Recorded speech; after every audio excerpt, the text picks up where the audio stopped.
Աստված հավատարիմ է։ Դեյվիդ Վիլկերսոն, օր դեկտեմբերի 16։ Ես արդեն տվել եմ ձեզ խոսքը։ Մենք ապրում ենք պատմության մեջ ավետարանի ամենամեծ հայտնության դարաշրջանում։ Այսօր ավելի քան երբևէ կան քարոզիչներ, գրքեր և լրատվամիջոցներ, որոնք նվիրված են ավետարանին։ Սակայն երբեք Աստծո ժողովուրդը այսքան տառապանք և դժբախտություն չի ապրել։ Նրանց միտքը խռովված է։ Այսօր հովիվներն իրենց քարոզները պատրաստում են մարդկանց կանգնեցնելու և հուսահատությունը հաղթահարելու նպատակով։ Դրանում ոչ մի վատ բան չկա։ Ես ինքս եմ քարոզում այս ճշմարտությունները։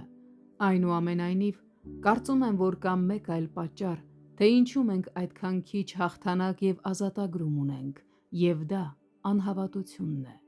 Փաստն այն է, որ Աստված շատ հստակ խոսել է այս վերջին օրերում, ասելով մեզ. «Ես արդեն տվել եմ ձեզ խոսքը, այն ամբողջական և լիակատար է, ուրեմն կանգնեք այդ հիմքի վրա»։ Թող ոչ ոք ձեզ չասի, որ մենք Աստծո խոսքի կարիք ունենք։ Ճշմարտությունն այն է, որ մենք Աստծո խոսքը լսելու և հնազանդվելու կարիք ունենք։ Ինչու՞։ Հավատքն այնքան անհասանելի է, որ այն երբեք մեզ մոտ չի գալիս տրամաբանության կամ բանականության միջոցով։ Պողոսը հստակ նշում է.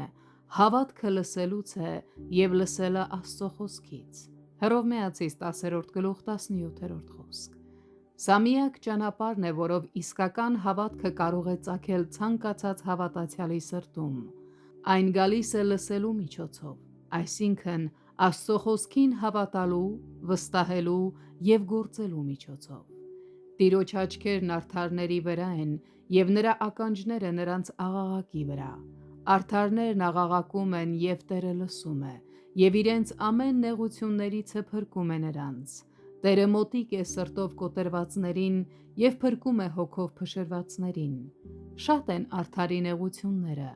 բայց Տերն այն ամենից փրկում է նրան։ Տերը փրկում է իր ծառաների անձը, և բոլոր նրան հուսացողները չեն դատապարտվի։ Սաղմոս 34:15-22 խոսքեր։ Սաղմոսներից այս մի քանի հատվածները մեզ բավականաչափ Աստծո խոսք են տալիս ամեն անհավատություն վանելու համար։ Ուրեմն, սիրելիներ, կոչ եմ անում լսել, հավատալ և հնազանդվել այդ խոսքերին և ի վերջո հանգստանալ նրանց